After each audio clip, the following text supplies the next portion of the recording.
कांग्रेस के नेता जो कि मुसलमानों के हितैषी कहे जाते थे ना, ये मुसलमानों को कभी समझाने का काम किया इन्होंने?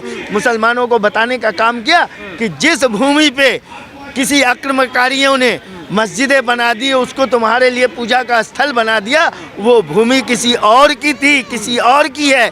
भारत के हिंदुओं को किसी मस्जिद से दुश्मनी नहीं है, किसी मस्जिद को तोड़ने नहीं जाते हैं। वो अपना अधिकार मांगते हैं कि यहाँ पे हमारी आस्था है, हमारी भावना है, इस जगह पे किसी ने बना रखी है तो आप इसे हटा लो, स्वयं हटा लो। यदि बाबरी मस्जिद को भारत के मुसलमानों ने स्वयं हटा लिया होता, अपनी इच्छा से हटा लिया होता, तो इस देश के हमारे समस्त भारतवासी उनकी अति सराहना करते और करते रहते।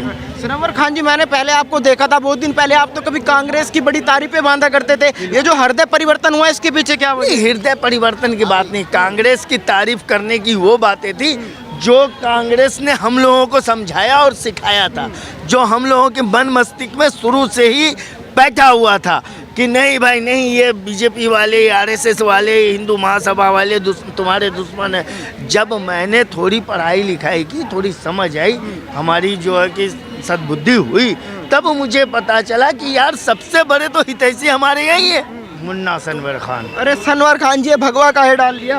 अरे भगवा तो हमारी संस्कृति है यार, भगवा डाल लेने से क्या कोई अलग हो जाता है? अच्छा, ये तो बताइए, जो नतीजे आए हैं, इन नतीजों को आप कैसे देख रहे हैं? इन नतीजों को ये देख रहा हूँ कि कांग्रेस पार्टी, एक कहावत है ना, रस्सी जल गई बल नहीं गया, ऐठन नहीं गया। तो ये कांग्रेस पार्टी जिस अहंकार में थी, तो इनके अहंकार जो है ना, इनको ले डूबी। चाचा, वो तो कह रहे मोदी का जादू खत्म हो गया, कह रहे थे कि मोदी पनौती है, मोदी को जनता भगाएगी। यही दिक्कतें हैं। ये भारत जो है ना, आस्था और भावना प्रदेश देश है। यहाँ आस्था और भावना चलती है। आस्था और भावना जहाँ पे आहत होती है या जो आहत करता है, उसका सर्वनाश हो जाता है इस देश के अंदर। तो जिस प्रकार से देश की आस्था और भावना को आहत किया गया, कभी सनातन पे टिप्पणी की गई, कभी माननीय प्रधानमंत्री जी के लिए अपशब्द कहे गए, और इसमें कांग्रेस पार्टी भी साथ शामिल रही।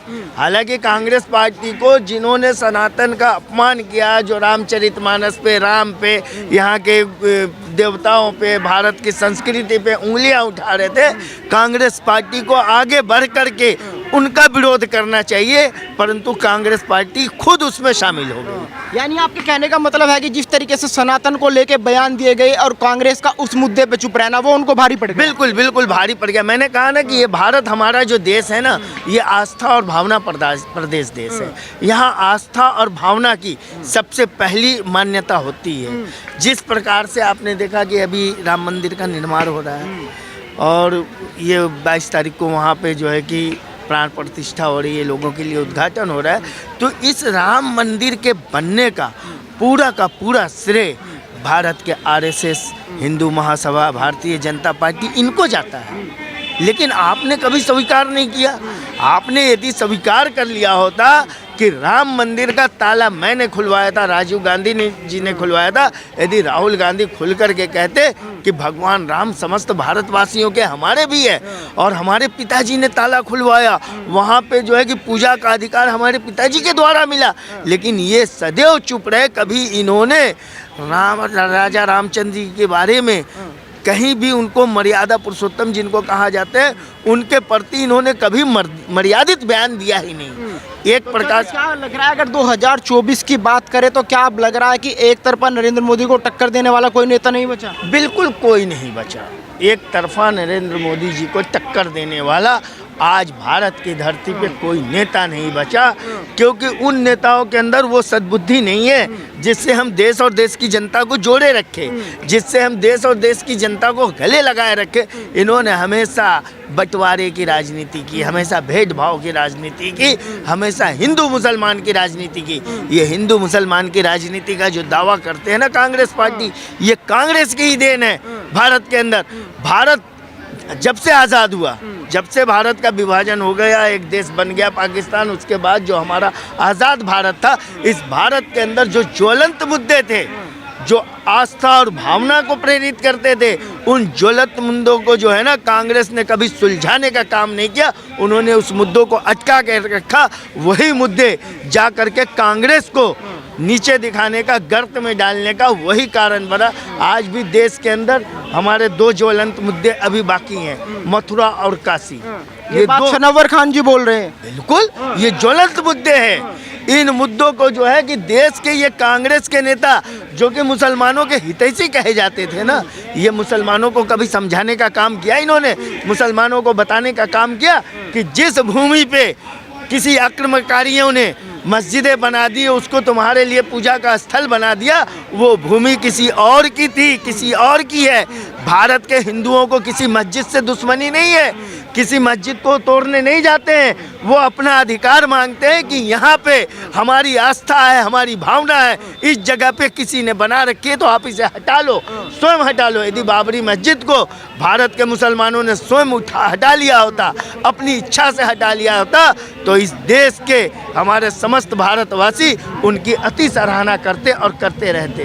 सनवर खान जी, मैंने पहले आपको देखा था, बहुत दिन पहले आप तो कभी कांग्रेस की बड़ी तारीफें बांधा करते थे। ये जो हृदय परिवर्तन हुआ इसके पीछे क्या वजह? नहीं, हृदय परिवर्तन की बात नहीं, कांग्रेस की तारीफ करने की वो बातें थी जो कांग्रेस ने हम लोगों को समझाया और सिखाया था, जो हम लोगों के मन मस्तिष्क में शुरू से ही बैठा हुआ था कि नहीं भाई नहीं, ये बीजेपी वाले, आरएसएस वाले, हिंदू महासभा वाले तुम्हारे दुश्मन है। जब मैंने थोड़ी पढ़ाई लिखाई की, थोड़ी समझ आई, हमारी जो है कि सद्बुद्धि हुई, तब मुझे पता चला कि यार सबसे बड़े तो हितैषी हमारे यही है।